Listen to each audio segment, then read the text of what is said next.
So in a liquor store that's an average liquor store, it's going to sell some cigars.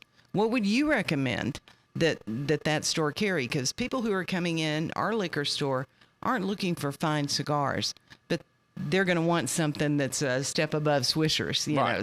So what would you say if 3 different kinds, not even brands are fine, but 3 different kinds, what would you say? Give me a piece of advice there. I will use brands because the brands, a lot of times, they encompass a lot of different cigars anyway.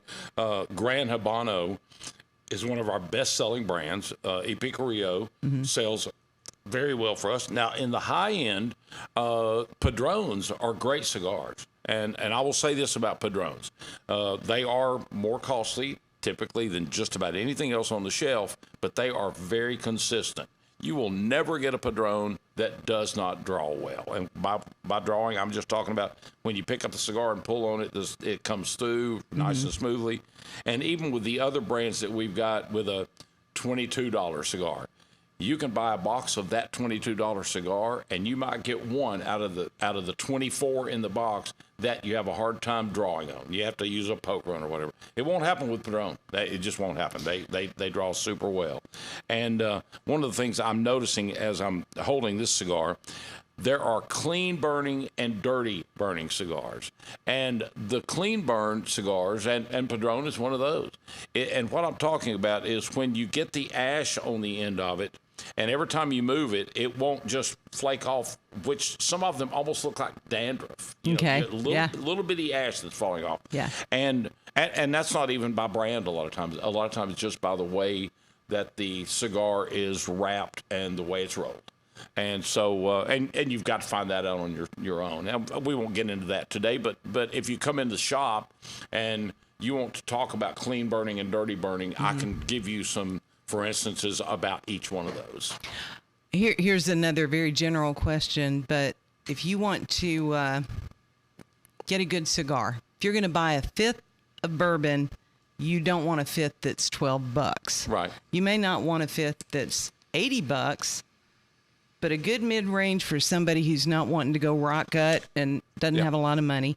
What does a cigar cost? I mean, I know what ours go for, but we have just a few brands. So what's an average, not a Sunday cigar, not a birthday cigar, but something to keep around? $10 to $12. Okay. And now we've got some very good cigars that are in the $5, $6, $7 range, and I mean good smokes, not something that you're just gonna only smoke it because you're out mowing the grass or something. We've got some good cigars for $7 to $8. You get around 10 to 12. Some of our better cigars back there, better cigar brands, they've got a $10 and a $12 stick, even though they might have a box right next to it that's $22 a stick. In my opinion, with cigars are kind of like wine. Now, and I'm not a wine connoisseur either, but to me, you get to a price point with wines or cigars where it doesn't get better, it just gets more expensive. Now, there are people, I will guarantee you, that can take a $30 bottle of wine, a $60 bottle of wine, and a $120 bottle of wine. You can do a blind taste test, and they will tell you which is which. I don't think I could do that. And I've got a pretty developed taste for wines, especially reds. But to me, the price point is about $60 on a bottle of wine. And I'm talking about a liquor store price. If you buy a bottle of wine at a liquor store, if I buy one that's $60, it's going to be a great bottle of wine. Right. Now, if I go 120 at the liquor store, I'm not sure I can tell that it's any better than the $60.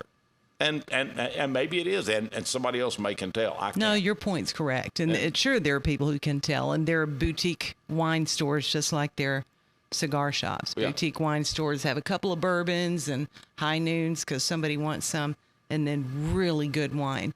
And a very good friend of mine is one of those wine guys. He's one of those who could tell you everything in it, take a sip, tell you what region of France, the great, all of that. That's not most people. So I think you're right about that.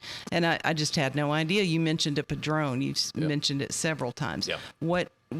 How much is a Padron? From what to what, and what's average? Padron's got their 1000 series, which is in the $10, $12, $13 range, which is a great stick. They've got a 3000, 5000, 7000.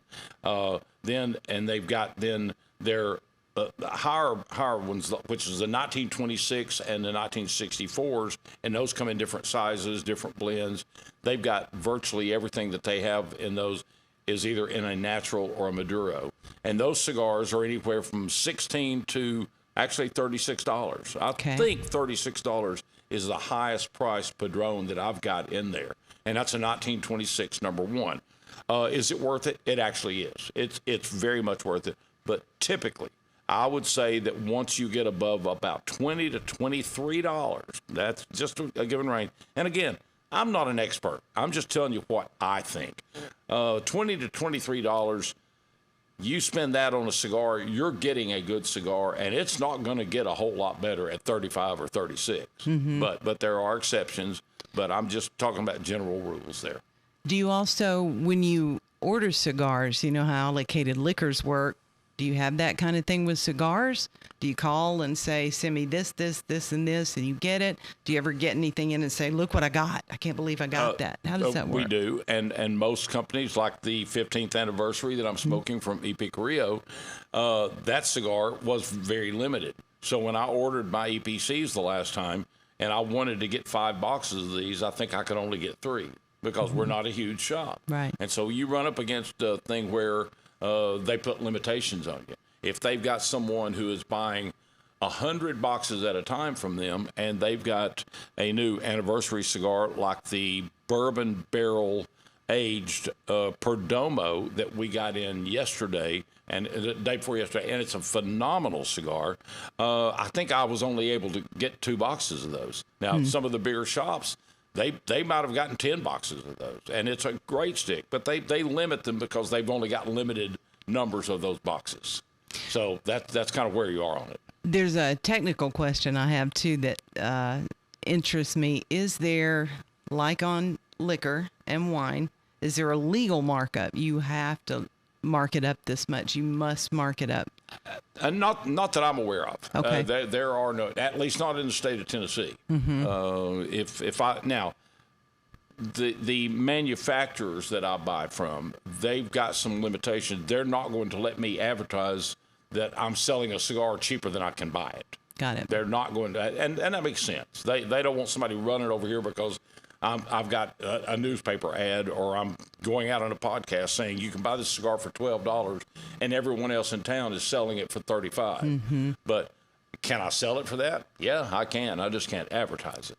Okay, that makes sense, because the liquor markup in Tennessee, it must be marked up 10%. Right. And, of course, most stores, it's going to be more. Right. Wine has to be 20%. Yeah. And so I didn't know if that, I'm learning a little bit more as we go. So that's a good thing. I'm going to take my wealth of knowledge back to Nashville well, I think we'll wind this session down. Do you have any more questions for me? Yeah, we hadn't seen each other in about a year. I didn't realize it until I got here today. Did you do something to your eye?